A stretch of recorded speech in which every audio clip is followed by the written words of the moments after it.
Transformers Galactic Trails. As of making of this video, the newest game in the Transformers franchise, after it got announced, it immediately got forgotten about the second it got released. But why? In this video, I'm going to give my thoughts on the game, and possibly why Galactic Trails was forgotten about so quickly. Let's rev up those engines and get this race started. The story. Yep, this game does have one.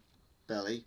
And you can't repeat the cutscenes for some reason, but here it is. In a vault somewhere on Cybertron, 10 relics of the Primes are kept for safety, but Nemesis Prime steals them all, and quickly tries to escape Cybertron, but the planet's ancient defense systems activate and shoot down Nemesis Prime's ship, scattering the relics across the galaxy. Back on Cybertron, Optimus Prime and the Autobots, who I guess just let Nemesis Prime steal all those relics, as the place they're in doesn't have any damage at all, sees the relics scatter into space. Optimus orders the Autobots to begin collecting the relics to return them back to the vault, but conveniently Megatron busts into the room, exclaiming that no, he and the Decepticons will take the relics and no one will stop him, before leaving and beginning the event that all Decepticons will call the Galactic Trials. But Nemesis Prime is still out there, still after the relics, and he will take out anyone who dares to take his prize away from him. So, Nemesis Prime is important to the story. Nemesis Prime is important to the story? I would have never expected, right after I made my video on Nemesis Prime, that the very next thing with him in it would make him the main antagonist. Obviously, I didn't have any impact in this game's development, as the game's development outlives my channel's existence. But I just had my jaw slacked the entire time the second I saw him on screen, because I know he was in the game, but I didn't think he'd be that important to it. And yeah, it's a simple kart racer with a gimmick, so there's much room for this idea to be expanded upon, but I'll take it. Plus, Nemesis Prime is even the game's boss, and I could be interested in the game far more than I would have otherwise. But I'm getting ahead of myself. What's the gameplay like? In the racing part of the game is what you expect from a kart racer. Okay, style driving, drifting, bashing into other drivers, boost pads, and some maps having terrain obstacles like acid pools and death lasers. There are thankfully no power-ups in the race, so it's your driving skills that determines your position in it, and not power-ups like in some other games. For most maps, the racing sections stay the same, but maps like Kaon, the course changes slightly after each lap. Then there's also maps like Orn, Iacon, and Kaon, where they're rally-style maps, with only one lap in order to end the race. Then we have this game's gimmick, the arena sections. At least once per lap of a race, your selected character transforms into robot mode while entering the arena. The goal in this section is to get to the exit while surviving the onslaught of enemies, and getting to the exit before other races do. Aiming weapon is done in this mode is done automatically, with the aiming button being more of a soft lock, as instead of aiming freely, now the aiming's slower and a bit more focused, and more likely to focus on what you immediately want to shoot at. If you are missing the power-ups from the racing section, but don't fear, they have been put here, as each character has two abilities they can choose from to activate in this arena.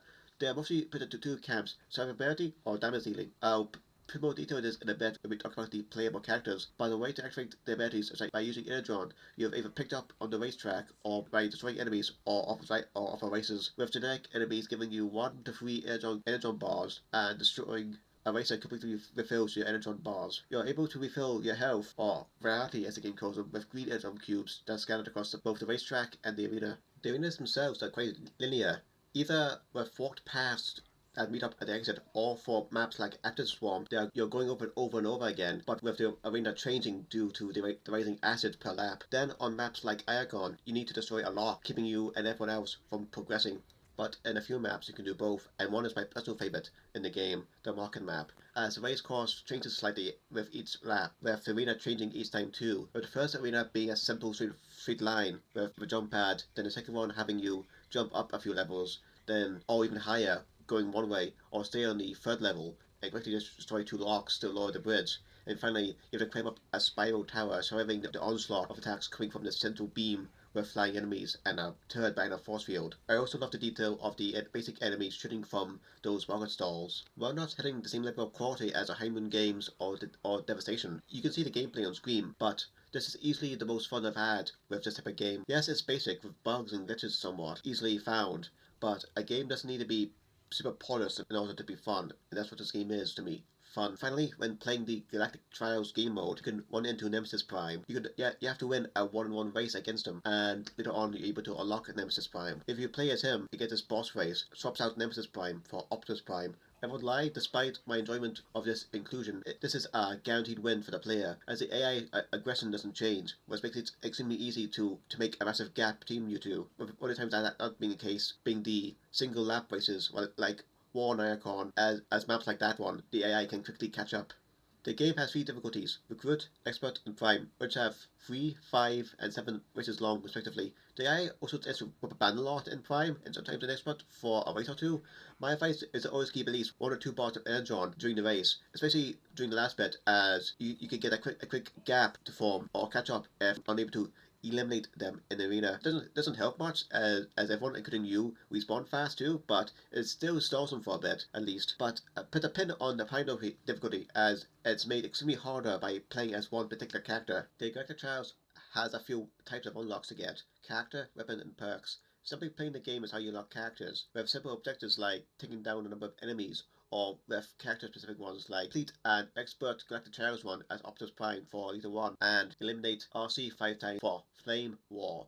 Outside of objectives that say to use a specific character or faction, you can use any character to complete objectives, which makes it great as it makes it too easy to unlock everyone. However, this cannot be said for weapon unlocks, as you need to use the specific weapon you want in order to progress it with the objectives. Now the question is, how do you unlock these weapons if you don't have access to them? RNG. As at the end of the race, you're able to pick from randomly selected perks or relics as the game calls them to select, and during this bit of the game, this is where locked weapons can also spawn. If that doesn't sound like a pain already, then strap in as it gets worse, as some weapons require you to destroy a number of grunts, drones, and turrets, with some maps straight up not having one type of enemy, and turrets only really being common for 1 or 2 maps. Plus, map selection also being RNG based in the main game mode, so it's becomes extremely annoying with finally reacting on this cake. Some weapons require you to down a racer with them, or at least have them equipped as you do, as I'm not too sure. So on top of getting the RNG for that weapon you want to drop, you also need the RNG for that specific racer too in the same race. Finally, about weapons, they can't be dropped mid-race. Once you have them unlocked, you're unable to swap to them again. The final unlocks to mention are relics / perks. They are unlocked through loot boxes, with the difficulties giving you 1, 2, or 3 respectively. With how long and challenging Prime can be, I recommend sticking to easy or expert. Like for every 2 expert races, do 1 easy race, or the other way around depending on your mood. Also remember those Prime relics? They are found in the same loot boxes with no real indication for if you're going to get one or not, but by sound or by the look of the box. If you want them out of the way quickly, I recommend doing the latter tactic, as you have a decent amount of relics to do the former tactic to get the prime relics. As yes, you're missing out of having 2 loot boxes, but the quickness of Wiki makes up for the second box. Finally, for this section, the arcade / championship mode. Unlike the main mode, in these 2 modes, you have access to all of your unlocks and can swap them out during the end of the race. You can do a quick race in a single map, or go into championship mode, where there are 3 maps lumped into different categories, which is Velocitron, the speed planet from Cybertron, Cybertron itself, and the Sea of Rust, with you picking the 3 difficulties from the main game mode. Now onto the characters. I gotta say, for characters to use their evergreen designs, Optimus Prime, Bumblebee, Wheeljack, Megatron, Soundwave, and Shockwave, this is easily the best designs I've ever looked in my opinion, with the only netbacks being because not having proper red eyes, but orange eyes for some reason. We also have characters that don't have evergreen designs, like Leader 1, RC, Flame War, Nightbird, and Nemesis Prime, with RC being a personal favourite of mine from this game, as she looks a very well cleaned up version of a Bumblebee film counterpart. Everyone has unlockable skins in this game for you to switch between, which is their default colours, their shattered glass colours, or what this game calls their legacy colours, and a golden skin where you max out a character's level. The old character here being Nemesis Prime, as he just doesn't exist in the Shattered Glass universe yet. So the game there decided to use the Nightwatch Optimus Prime toy as its Shattered Glass skin. Personally, from the looks of it, it looks more like the missing teal from the big Nemesis Prime skin gets put onto their skin, as I'm missing the black and silver flames that the Nightwatch Prime had. But hey, the fact they even chose to use that colour scheme is cool enough, even if the execution didn't quite land, as I had to look on TF Wiki to recognise what that skin is meant to be. The game splits the Autobots and Decepticons into classes, with characters like Optimus Prime and Megatron being in the heavy class, characters like Leader 1 and Soundwave being in the medium class, and finally characters like Bumblebee and Nightbird in the light class, who have 3, 4, and 5 engine bars to fill, respectively, with all par 1 character feeling the same to drive according to their class for the most part. Again, put a pin on this thought. Finally, everyone has 2 abilities to choose from, which are either mobility, defense base, or offense base. You first play as a character, you only have access to 1 ability. You must level up to level 5 now to unlock the second ability. If only all the other unlocks were this simple. Now let's quickly go through everyone's abilities and the ones I recommend you to use. Optimus Prime, you can either throw his axe, which creates an explosion in front of him, or use his signature Iron Blaster to do the same at level 5, but quicker. Yeah, use Prime's second ability as second as you can. The axe needs more wind up and slows you down during the wind up animation, while using the Iron Blaster keeps you moving at a normal speed, while also just being more effective as you tend to walk into your own explosions, taking self damage. Next, Bumblebee. His first ability is shooting his Stinger attack, with his second ability activating a shield dome that stuns anyone who gets in contact with it and protects you from attacks too, but with the only downside being you can use your weapons while the shield is up. I just use his second ability, as his ability is far more useful in my opinion. Next, Wheeljack. His first ability is very strong, as it's both a shield and a range attack with 3 baits that seek targets after a few seconds, with his second ability being a bomb he throws forward. If you couldn't tell, I recommend sticking with Wheeljack's first ability, as it gives you both survivability and an offense boost. Now on to Leader 1. Like Wheeljack, her first ability is very strong, as it gives her a speed boost, and gives Leader a damage boost, and it reflects damage you take to whoever deducted to you, and it gives you a mobility boost. This very much feels like a reworked version of a time stop ability from G1, which is just nerfed and doesn't actively harm Leader 1 to use it. Her second ability is, on the other hand, is very straightforward. It's just a rocket barrage. The hitboxes are quite finicky. Personally, I stick to Leader 1's first ability. Finally, for the Autobots, RC. Like the last two above, her first ability is really good, as RC pulls out both her pistols and does her best Overwatch Reaper impersonation as she shoots a circle whilst moving, with her second ability having her pull out a sniper rifle, slowing down and firing it. Again, I like it with RC's first ability. Now onto the Decepticons. Megatron. A character I could say has 2 good abilities. His first ability being firing his fusion cannon, like in a similar manner to how Optimus fires his Iron Blaster, and the second one being having him build up energy which pulls characters towards him, with him then unleashing it, causing a massive explosion, which is quite effective at dealing with anyone that's next to him. Next, Soundwave. His first ability is very true to him, as he ejects Laserbeak, who hovers next to him and attacks anyone within range, alongside giving Soundwave a health regen. His second ability is Soundwave remembering he has a shoulder cannon and firing it, but as he does so, it slows him down a bit. I say he is similar to Megatron, having 2 good abilities, but personally I stick to Laserbeak, as Laserbeak doesn't slow him down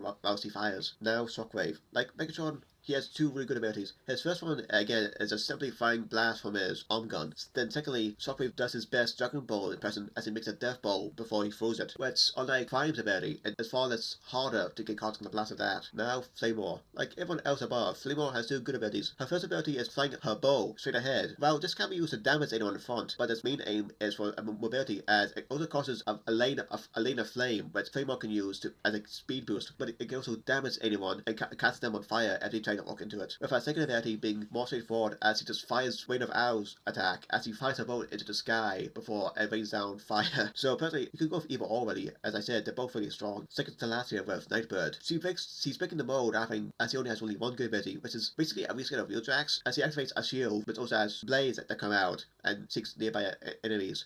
With her second attack, with her drawing her sword as a slash attack. But personally, it's not really all that good, either as a slashing attack or as a dash. So personally, I just stick with her first one. And finally, who doesn't technically count, but the game counts him anyway, Nemesis Prime. He's literally just a reskin of Optimus. Same stats, same abilities, with only difference being their names slightly more edgy. Lastly, for the character section, due to no efforts characterization, as half the fun of these character races is the characters themselves. So how well did they write them? Personally, I think they did well, as Optimus is the stock hero we expect him to be. Wheeljack mentions his inventions blown up in his face. Soundwave has his vocal effect and his motor tone. Shockwave is logical-minded and becomes enthusiastic of doing field tests, with personal standouts being Leader 1, Nightbird, and Nemesis Prime. As Leader 1, as he keeps her hot-headed nature from Earthspark depiction, but brings back her leadership role. Nightbird sounds like an evolution of her G1 self, as he's given as a robot given life by his Decepticons and acts in that manner, as he speaks in short-to-the-point sentences in a robotic tone, though this could be me reading too much into things. And finally, Nemesis Prime. He's not just a rage monster like in Armada with simple sentences. No, here he actually forms proper sentences and written properly as Optimus Prime's polar opposite. But now with that out of the way, we're going to criticize this game and bring those pins back into view, as Primus playing as Megatron and Prime difficulty is a major pain.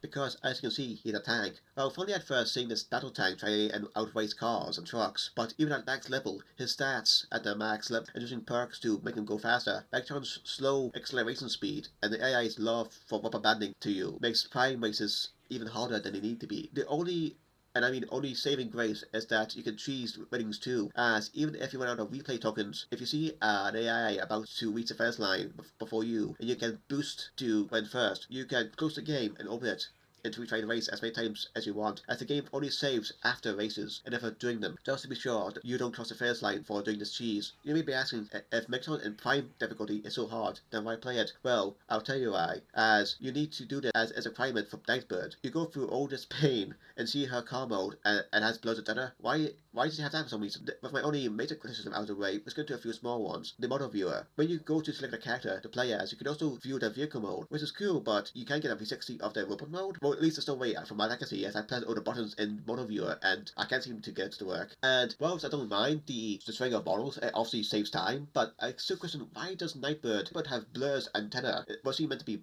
Blur at one point, but they swapped it out for more female characters? Next, bugs. Thankfully, I never had an issue where a bug got me to lose the race, but, well, no, that's a lie.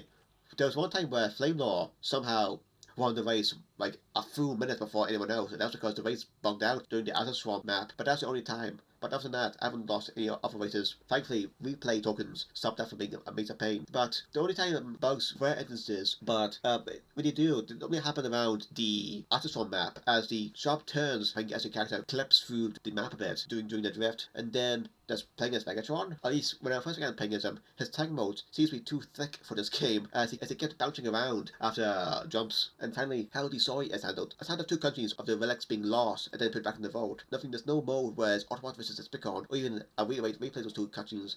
I hope you liked my reenactment of Opposite Megatron, saying they'll get those relics first, as even after running like 10 minutes on the title screen, I couldn't get the first cutscene to replay. As I said, there's no like proper Autobot or Despicon mode, so it's models and races as a free-for-all. Even though it's funny that Autobot saying, oh no, I got Autobot or Megatron, and Megatron going, no, my Decepticons. Like they build up a story, but the second it's gone, it doesn't really matter much. But again, I know it's a simple racing game, but even then, I feel like they could have done something at least, like character stills of text, something to tie in the story a bit. Now, on the final part of the video, why was this game so quickly forgotten about? It seemed like a time to TF1 with it being a racing game, and a race being a music film's opening act, with the game even coming out when the film got its wider release. Everything seemed lined up perfectly for this game, so why was it forgotten about so quickly? Maybe because, like the film, it's suffering from the franchise fatigue, or maybe because it's a simple budget game and people don't really care about those, or maybe even both. Plus, picture a V. At the 2 tops of the V's, there are 2 types of games that people always talk about. On one side, there's the types of games everyone talks about because they're so good. Then on the other side, there's the game so bad, it loops out to being good, or a game that's so bad, people just talk about how bad it is. But at the bottom of the V is a game that's just meh. It's not good enough to be fully remembered, but at the same time, it's not bad enough to really talk about. And I think that is where Transformers Galactic Trails lies. It's very meh, and I think that's why it was so quickly forgotten about. Would I recommend Transformers Galactic Trails? Yes, I do. It's still a fun game. Yeah, it doesn't have the polish of the Cyberpunk games or Devastation, as I said, but that doesn't make it any less fun. But its lack of support, as during writing and recording of this review, the game hasn't been updated at all. If what I said, or what you've seen of this game hasn't completely sold you, then wait a minute before it goes on sale. As if you couldn't tell, this is Prime having a biggest role in the game, more than it made up for the price for me, but I can understand why, but I can understand why others wouldn't have the same mindset. Plus, alongside this game's grinding nature also being a bit of a turn off. But thank you for watching my review of Transformers Galactic Trails.